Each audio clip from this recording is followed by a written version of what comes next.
But ಈ ಥೈರಾಯ್ಡ್ನ ಬಗ್ಗೆ ಮಾತಾಡ್ತಾ, ಥೈರಾಯ್ಡ್ ಹೆಲ್ತ್ನ ಬಗ್ಗೆ ಮಾತಾಡ್ತಾ, ಒಂದು which we have not addressed is thyroid nodules. ಅಂದರೆ ಅಲ್ಲಿ ಸಿಸ್ಟ್ನ ಹಾಗೆ ಏನಾದರೂ ಸಿಕ್ಕಿದ್ರೆ, ಕಾಣಿಸ್ಕೊಂಡ್ರೆ, ಜನರಲಿ ಏನಾಗುತ್ತೆ, ಎಲ್ಲೇ ಒಂದು ಸಿಸ್ಟ್ ಅಥವಾ ಗಡ್ಡೆ ಕಾಣಿಸ್ಕೊಂಡಾಗಲೂ ಇವತ್ತಿನ ದಿನ ನಮಗೆ ಫಸ್ಟ್ ಥಾಟ್ ಬರೋದೇ ಕ್ಯಾನ್ಸರ್ ಇರಬಹುದಾ, ಇದು ನನ್ನ ಲೈಫೇ ಮುಗ್ದೋಯ್ತು ಅಂತ.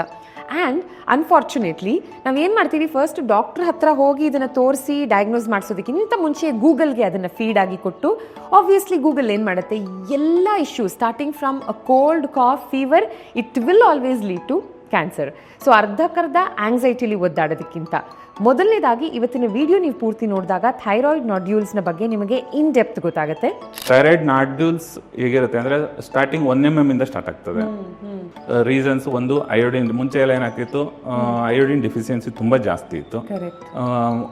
ಯಾವ ಕಡೆ ಅಂದರೆ ಇಲ್ಲಿ ಏರಿಯಾಸಲ್ಲಿ ಸಾಯಿಲಲ್ಲೇ ಅಯೋಡಿನ್ ಕಂಟೆಂಟ್ ಕಡಿಮೆ ಇರ್ತದೆ. ಒನ್ಸ್ ಅಯೋಡಿನ್ ಕಂಟೆಂಟ್ ಕಡಿಮೆ ಆಯಿತು ಅಂದರೆ ಥೈರಾಯ್ಡ್ ನಮ್ಮ T3 T4 ಪ್ರೊಡಕ್ಷನ್ ಆಗಿ ಅಯೋಡಿನ್ ಬೇಕು.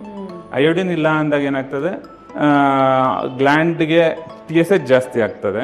ನೀವು ಜಾಸ್ತಿ ಪ್ರೊಡ್ಯೂಸ್ ಮಾಡಬೇಕು, ಬಾಡಿಗೆ ಅವಶ್ಯಕತೆ ಇದೆ ಅಂತ ಹೇಳ್ಬಿಟ್ಟು it stimulates. Then thyroid gland ಅದು ಪ್ರೊಡ್ಯೂಸ್ ಮಾಡೋದಕ್ಕೆ it will increase in size.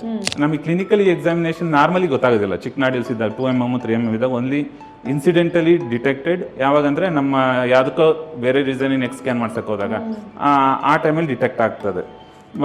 But normally ಒಂದು ಹೈಪೋಥೈರಾಯ್ಡಿಸಮ್ ಇಲ್ಲ ಹೈಪರ್ಥೈರಾಯ್ಡಿಸಮ್ ಆಗಿ ಪೇಷಂಟ್ ಆಲ್ಮೋಸ್ಟ್ ಡಾಕ್ಟರ್ಸ್ ಹತ್ರ ಬರೋದು. ಆವಾಗ ಡಾಕ್ಟರ್ಸ್ ಕ್ಲಿನಿಕಲಿ ಎಕ್ಸಾಮಿನ್ ಮಾಡ್ತಾರೆ whether nodule is there or not ಅಂತ.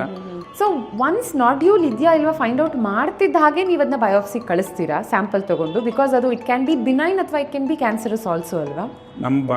ನಮ್ಮ ಥೈರಾಯ್ಡ್ ಅಲ್ಲಿ almost 95% of the nodules are benign.